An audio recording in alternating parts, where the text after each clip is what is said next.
Hello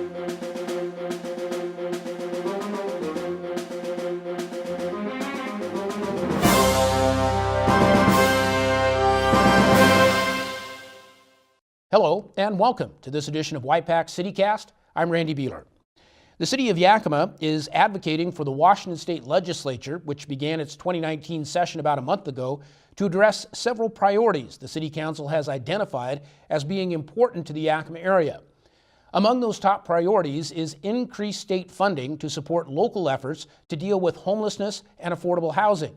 The city is also asking for the legislature to consider revising a state law limiting annual growth in property tax revenue to 1%, passing legislation to address the high rate of domestic violence in the state, equitable distribution of marijuana excise tax revenue, and increasing state funding to combat gang violence.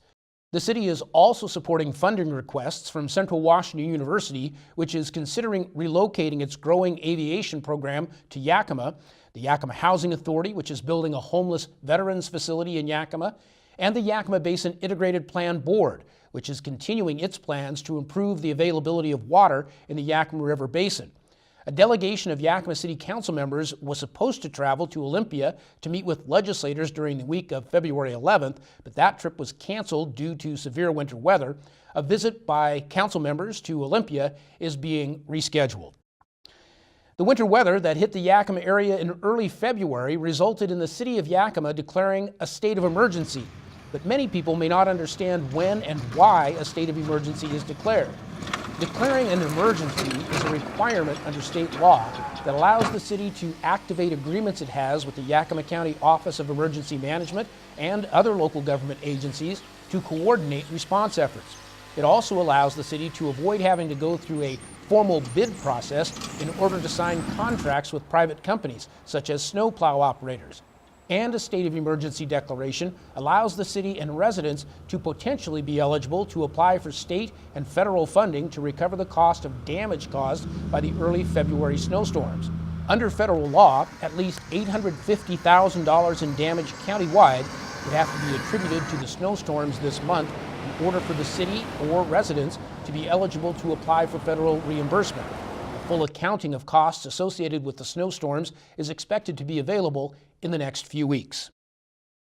Well, you have an opportunity to learn more about the Yakima Police Department, and more people in the city of Yakima were working last year than have been in a long time. For more on those stories, here's CityCast's John Fannin. Thanks, Randy. Applications are being accepted for the Yakima Police Department Community Academy. The 12-week program is 6 p.m. to 8:30 p.m. every Tuesday starting February 26th in the YPD training room at 207 South 3rd Street. The Academy gives community members a chance to learn about law enforcement and YPD's operations. The goal is to also increase communication between YPD and the community. Community Academy is free. Participants must be at least 18 years old and pass a background check. The Academy will cover a wide range of law enforcement activities, including gang and traffic enforcement, YPD's K-9 program, firearms, forensics, and criminal investigations. Applications are available at the Yakima Police Department or by contacting Community Services at 575-6197 or at ypdcs@yakimawa.gov. The City of Yakima's average unemployment rate for 2018 was a record low 5.5%, according to year-end numbers released just last month by the State of Washington's Employment Security Department. The numbers, which are not seasonally adjusted, improved on the previous record low average of 5.9%, which was set in 2017. The year 2018 marked just the second time the city's average annual unemployment rate was below 6%. Numbers released last month also show the City of Yakima's unemployment rate for December was 6.4%, the city's second lowest rate ever for the month of December. That's all for now. Randy, we'll send it back to you in the studio. Thank you, John. When we come back, you'll get a look at how the Yakima Airport stays open when winter weather hits. You're watching Y-PAC's CityCast.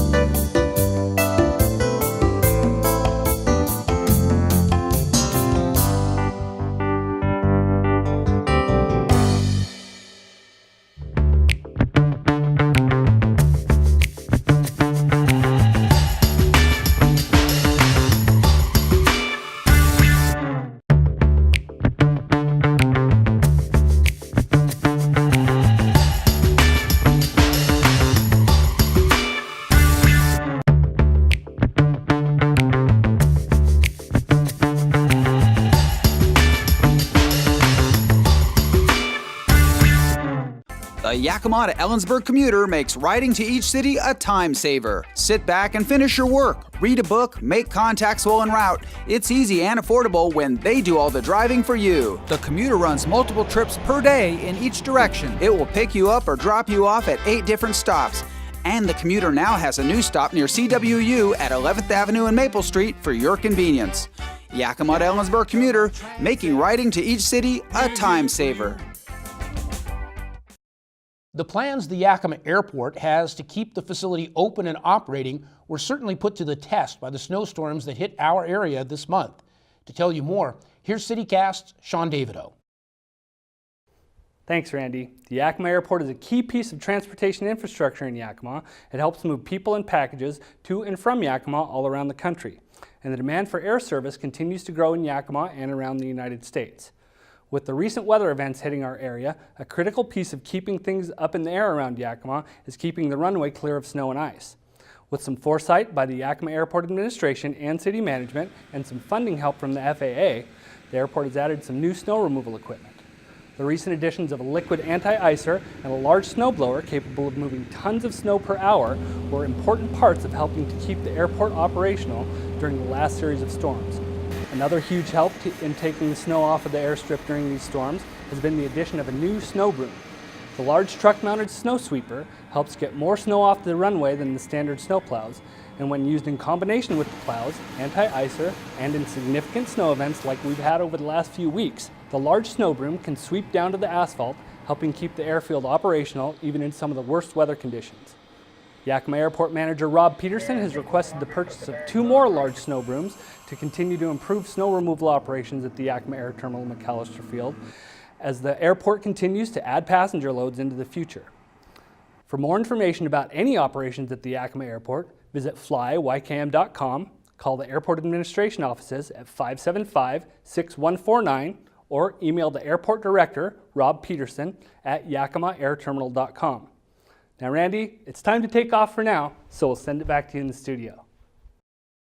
Thank you, Sean, and thank you, too, for joining us for this edition of Y-PAC CityCast.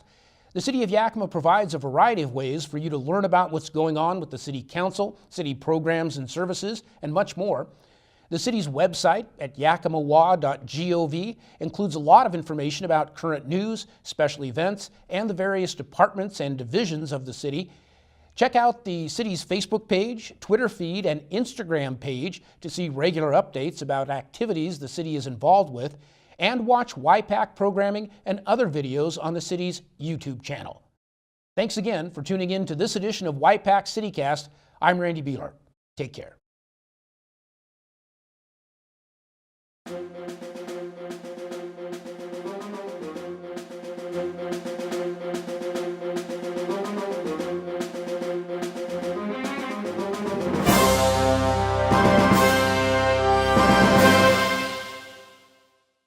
For more information on Y-PAC CityCast, call 575-6092.